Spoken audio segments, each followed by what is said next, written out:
buenos días. Se abre la audiencia en vista pública en los expedientes acumulados 3.471 y 3.509, ambos del presente año, formados por amparos en única instancia promovidos por Héctor Alfredo Nuila Hernández y la Procuraduría General de la Nación contra la Corte Suprema de Justicia, Cámara Penal. El señor secretario general de esta Corte dará lectura de la relación del acto reclamado, la petición de fondo y efectuará las advertencias reglamentarias de la presente audiencia. Queda en el uso de la palabra el señor secretario. Gracias, señor presidente.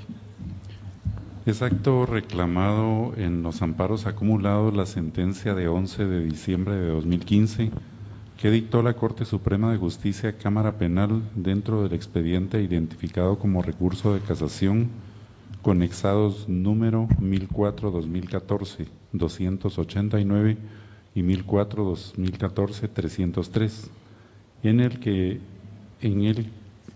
en su parte resolutiva dice: la Corte Suprema de Justicia, Cámara Penal, con base en lo considerado en leyes citadas, por unanimidad resuelve improcedente el recurso de casación por motivo de forma planteado por el Estado de Guatemala a través de la Procuraduría General de la Nación y por motivo de fondo interpuesto por el procesado Héctor Alfredo Nuila Hernández contra la sentencia dictada el 27 de enero de 2014 por la Sala Tercera de la Corte de Apelaciones del Ramo Penal Narcoactividad y Delitos contra el Ambiente del Departamento de Guatemala. El promotor de la primera de las acciones, el médico y cirujano Héctor Alfredo Nuila Hernández, con base en los argumentos de hecho y de derecho que quedaron contenidos en el escrito inicial de su acción, solicita que la Corte de Constitucionalidad, al momento de dictar sentencia, declare con lugar la acción de amparo planteada y se deje en suspenso en forma definitiva, es decir, sin efecto ni validez legal, en forma definitiva la sentencia que constituye el acto reclamado. En consecuencia, se restituya en el goce de los derechos de defensa la garantía del debido proceso, petición y de legalidad de su persona, ordenando a la autoridad reclamada que dé el trámite de conformidad con la ley al recurso de casación conexados que por motivos de forma y fondo interpuso él en contra de la sentencia de 27 de enero de 2014 dictada por la Sala Tercera de la Corte Suprema de Justicia, en el proceso seguido en contra de su persona y demás coimputados por el delito de lesiones, emitiendo un nuevo fallo de casación en el que declare con lugar la misma por los motivos alegados.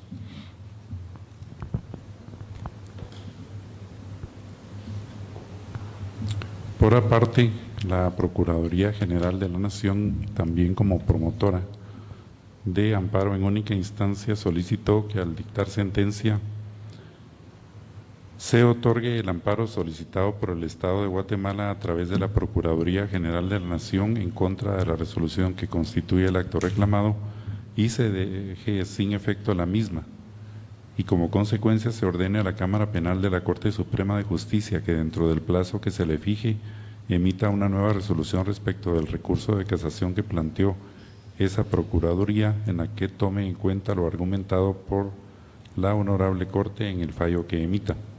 Se hagan las demás consideraciones que en derecho corresponden y que se notifique a las partes. De conformidad con lo que establece el artículo 67 del Acuerdo 1-2013 de esta Corte, quien haga uso de la palabra deberá dirigirse directamente al tribunal, expresar sus alegaciones en forma oral de conformidad con el objeto de la vista pública previsto en el artículo 61 del citado acuerdo y no dar lectura a ningún documento salvo que para ello cuente con autorización previa del señor presidente. Deberá concretarse el asunto planteado, ser breve, conciso y preciso en su exposición. Para la exposición de alegaciones, la parte interviniente en esta audiencia cuenta con un tiempo máximo de 15 minutos. Es todo, señor presidente. Muchas gracias, señor secretario. Por razones de incomparecencia de la autoridad enunciada y terceros interesados, solo hará uso de la palabra en esta audiencia el solicitante Héctor Alfredo Nuila Hernández, quien actúa con el patrocinio de la abogada Sandra Lucrecia Díaz Rodas, quien queda en el uso de la palabra. Gracias, señor presidente. Buenos días, señores magistrados. Buenos días, público presente.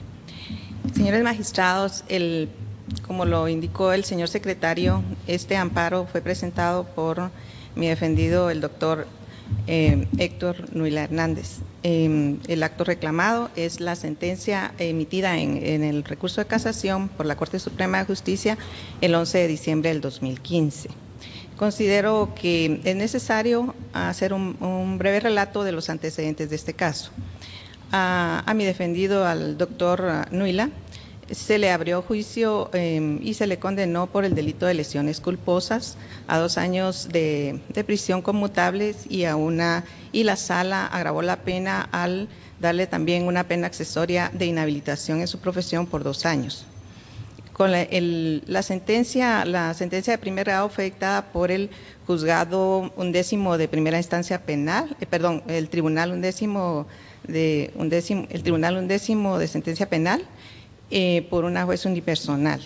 Al no estar conformes con esta sentencia, esta se apeló y la sala tercera conoció de la apelación especial, donde también, como indiqué, se mantuvo la sentencia de pena de prisión conmutable y se le impuso la pena accesoria de inhabilitación.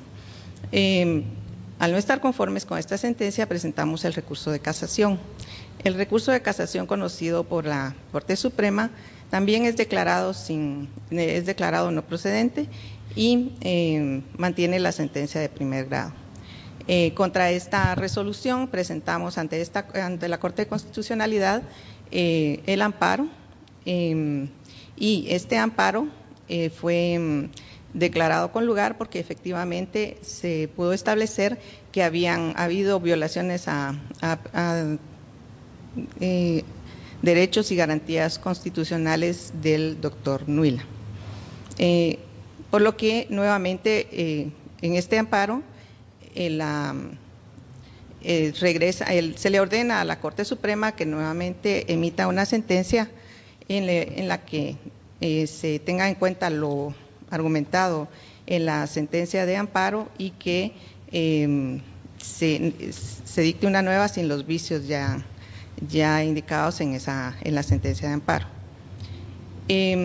Nuevamente llega el recurso de casación a la Corte Suprema y la Corte Suprema emite una sentencia el 11 de diciembre del 2015, que es el acto reclamado en el presente amparo.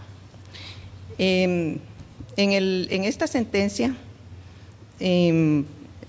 decimos que están conculcados los derechos constitucionales de defensa, de petición, también el derecho a recurrir y en el de defensa el debido proceso y de legalidad, y esto implica la tutela judicial efectiva y la debida fundamentación. Cuando planteamos el recurso de casación lo hicimos especialmente por un vicio de fondo, que es la violación al principio de derecho de defensa, que implica la violación al derecho de defensa en relación con el artículo 10 de la relación de causalidad, de que no hubo una relación causal entre el hecho imputado y el delito por el que se le condenó a mi defendido. ¿Por qué decimos esto? Alegamos que al doctor Nuila, en la sentencia de primer grado se le dijo que él, por haber sido negligente en el periodo posoperatorio, se le condenaba a estos 2 años de prisión. Sin embargo, no se tuvo por acreditado el hecho de que el doctor en ese momento, o sea, dentro de los hechos acreditados no se tuvo que en ese momento él no se encontraba ya en el hospital. El doctor efectivamente realizó la operación y el periodo posoperatorio le correspondía al equipo médico que se quedaba en el hospital. Sin embargo, en la sentencia de primer grado a la juez sí le causa dudas respecto a los demás médicos que formaban este equipo, pero no respecto al doctor Nuila. Es imposible, señores magistrados, que un médico pueda estar 24 horas con un paciente atendiendo sus necesidades. Por eso es que en los hospitales existen los equipos médicos que se encargan de las personas que están en un posoperatorio. Incluso ni siquiera fue llamado por estos médicos cuando se presentaron las complicaciones, que fueron posterior a la operación. En cuanto a la operación, en los hechos acreditados no se dice que haya habido negligencia, se dice que hubo negligencia en el periodo posoperatorio. Entonces, se está violando el principio de confianza y la relación con el deber de cuidado, porque se supone que los médicos que ya se encontraban en el hospital eran los que tenían la obligación de atender estas complicaciones que se estaban presentando, y no se hizo así. Entonces, ¿cómo puede dudar de la responsabilidad de ese equipo médico y no dudar de la participación del doctor Nuila en este periodo? Entonces, la relación de confianza y el deber de cuidado, pues, es porque el doctor hizo su trabajo y se suponía que los otros también tenían que hacer su trabajo. Si no lo hicieron, pues no puede dejársele toda la responsabilidad al doctor Nuila. Entonces, hay una violación a la relación de causalidad, porque la Corte Suprema no indica en qué momento el doctor Nuila tuvo esa negligencia, porque como no puede cambiar los hechos acreditados en la sentencia, él no puede deducir que él tuvo una responsabilidad en el periodo posoperatorio, porque no hay ninguna prueba que lo indique así. Entonces, ahí se está violando el principio de la relación de causalidad, porque los hechos no encuadran dentro de las lesiones culposas. Entonces, la tutela efectiva que se había conseguido con la sentencia de la Corte de Constitucionalidad, en que amparó al doctor para que la Corte Suprema nuevamente dictara una sentencia acorde con lo que le indicaba la Corte Suprema, la Corte de Constitucionalidad, nuevamente en su fallo del 11 de diciembre del 2015 comete el mismo error y nuevamente vuelve a violar los derechos constitucionales de defensa, de petición, la garantía del debido proceso y el principio de legalidad, porque considerando, sin entrar a mayor fundamentación, ellos dicen que el recurso de casación debe declararse sin lugar.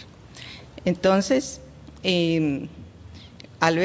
nuevamente, como les repito, se vuelven a violar los derechos constitucionales del doctor, por lo que presentamos nuevamente esta acción de amparo, por lo que solicito que esta sea declarada con lugar, porque sí hay una violación a los derechos constitucionales del doctor y que se le pida a la Corte Suprema que cumpla con lo que la Corte Constitucional les está diciendo, porque ¿qué podemos esperar si ni la Corte Suprema le hace caso a la Corte de Constitucionalidad? ¿Qué podemos esperar de otros órganos o de otras autoridades?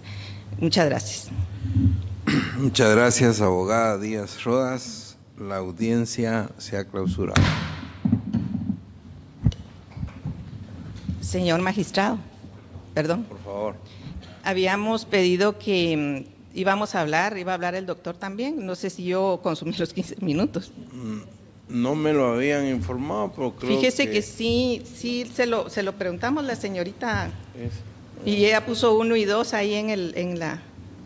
Sí, perdón, estaba acá. Sí. Por favor. Perdón. Sí. Haciendo uso del mismo tiempo, entonces tenemos, doctor, más o menos unos 7, 8 minutos. Buenos días.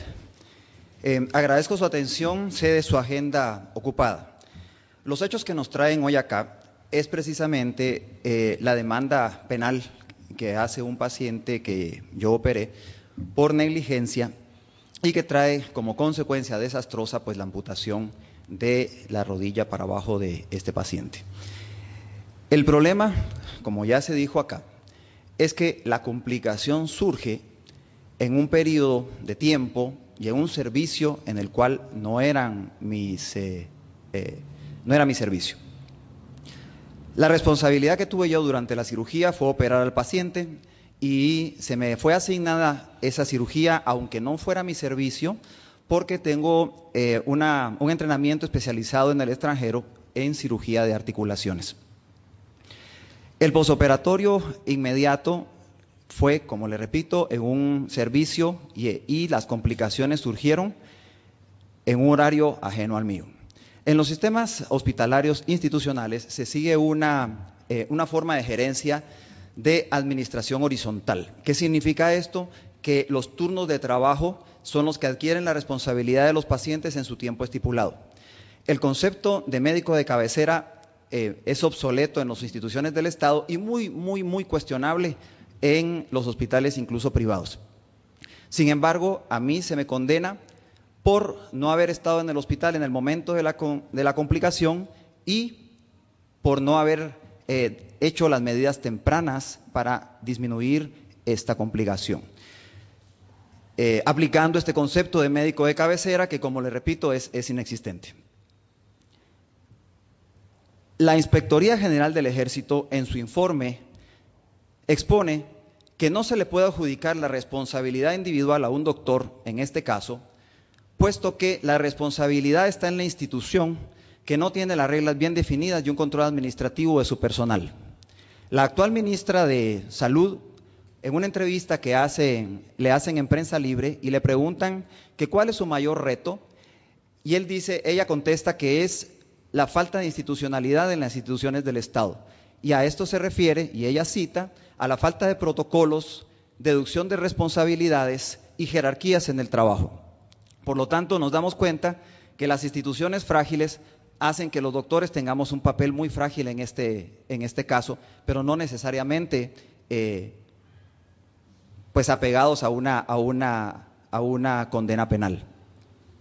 Durante todo este largo proceso, los 18 años que yo llevo de ejercer como especialista en este país, he adquirido un prestigio, he adquirido la confianza de muchísimos pacientes y he criado una familia.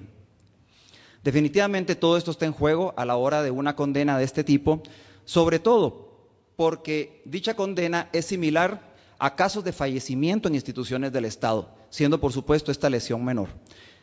Yo me sensibilizo con el agraviado porque definitivamente yo creo que sí debe ser resarcido y debe ser definitivamente estimulado, si le queremos decir de alguna forma, de la mejor forma posible, pero sí creo que también debe ser apegado al derecho. Ya la Corte de Constitucionalidad había dado un amparo definitivo a favor de todas estas irregularidades que nosotros hemos mencionado, porque a todas estas, pues definitivamente el juicio pues trajo un montón de vicios, desde peritos que no tienen calificación, ni siquiera incluso colegiatura activa para emitir, y sin embargo les dieron valor probatorio. Documentos como este de la Inspectoría General del Ejército que le dieron una vinculación parcial nada más, obviando la etapa de las conclusiones. Y por supuesto, incluso nos tuvimos que enfrentar, y en este caso creo que tanto el querellante como yo, a que el jefe del Departamento Jurídico del Ejército ofreció darle colaboración para que ellos pudieran ganar el juicio a cambio de que repartiera con él lo demandado civilmente. O sea que tenemos un montón de vicios en donde, de alguna manera, tanto él como yo terminamos siendo víctimas de un sistema. Definitivamente,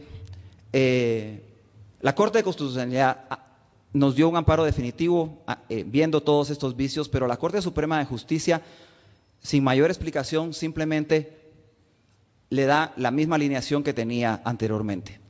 Nosotros simplemente estamos pidiendo justicia. No estoy eludiendo mis responsabilidades, ni estoy tratando de alargar este procedimiento o este proceso jurídico de forma innecesaria. Simplemente quiero que sea apegado de derecho. Muchas gracias. Muchas gracias, doctor Nuila Hernández. La audiencia hoy sí ha concluido. Buen día.